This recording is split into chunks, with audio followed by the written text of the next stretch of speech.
Salam sejahtera dan salam perpaduan. Anda kini sedang menonton channel Liputan 360. Dewan Pemuda PAS hari ini mempertahankan kenyataan presidennya Abdul Hadi Awang yang mengaitkan DAP yang juga komponen Pakatan Harapan sebagai parti ekstrem dan mempromosikan Islamofobia. Naib Ketua Dewan Pemuda PAS Hanafi Zulkafli berkata kenyataan Abdul Hadi itu adalah berasaskan fakta yang menunjukkan perlakuan serta tindak tanduk pemimpin DAP menolak asas perlembagaan persekutuan bersikap Islamofobik dan resis. Dalam satu kenyataan yang disiarkan di portal resmi PAS, Harakha Daily hari ini, Hanafi menyenaraikan beberapa tindakan dan kenyataan yang dikeluarkan oleh DAP sebelum ini.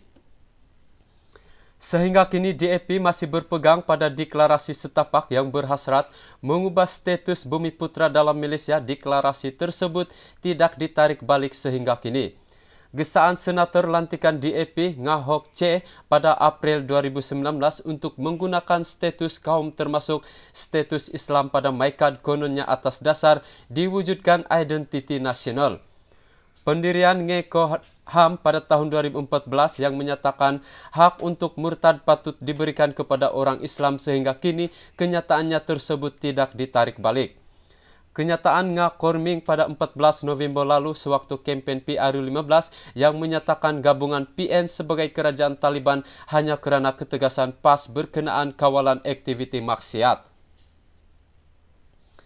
Kenyataan tokoh besar DAP Lim Kit Siang pada Oktober lalu yang menyebut Malaysia tidak memerlukan ketuhanan Melayu, sebaliknya hanya perlukan ketuhanan Malaysia, katanya. Menurut Hanafi, semua kenyataan dan pendirian itu jelas menunjukkan sifat malignan DAP terhadap fabrik sosial negara. Semalam Hadi Awang mendakwa demi kepentingan politiknya DAP yang tidak berakidah dan tidak bermoral mula menunjukkan belangnya secara terbuka dan rakus. Susulan itu, Ketua Penerangan PKR Fahmi Fazil berkata jika benar DAP seperti apa yang dituduh, PAS seharus membuat laporan polis supaya pihak berkuasa boleh bertindak. Sambil menggesa PAS dan pemimpinnya supaya menghentikan penyebaran dakya berbaur kebencian dan kepalsuan, Fahmi mengingatkan parti itu supaya mematuhi nasihat yang di Pertuan Agung agar rakyat merapatkan saf demi masa depan Malaysia.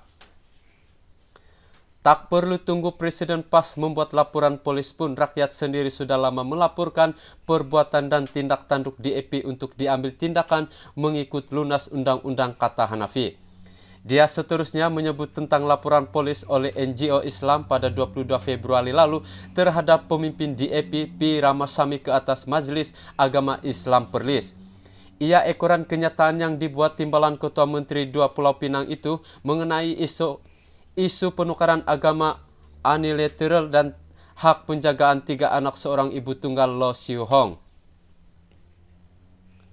Laporan polis oleh Pemuda PAS Malaysia pada 7 tahun lalu terhadap kenyataan penghinaan oleh Lim Kit Siang berkaitan isu kerajaan Allah.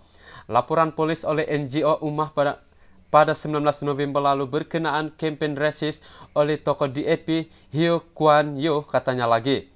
Sehubungan itu, pemimpin Pemuda PAS itu berkata apa yang disebut oleh Hadi bukanlah suatu fitnah dan Presiden PAS itu hanya menyatakan perkara sebenar yang berlaku.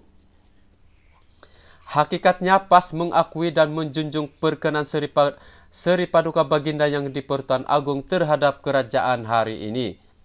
Semua kerajaan yang terbentuk dan mendapat perkenan Baginda adalah sah di sisi perlembagaan, sama seperti mana kerajaan Perikatan Nasional yang terbentuk pada Mac 2020 walaupun dituduh kerajaan pengkhianat dan tobok atap. Kebenaran itu pahit untuk ditelan, namun sepahit mana kebenaran itu, ia harus diakui, katanya. Dia menambah sama seperti hakikat kerajaan hari ini dianggotai sebuah parti yang bersifat pesimis terhadap Islam dan bangsa Melayu. Walau bagaimanapun cuba dinafikan, ia tidak pernah mengubah fakta sebenar hala tuju dan perjuangan mereka. Sekian dan terima kasih.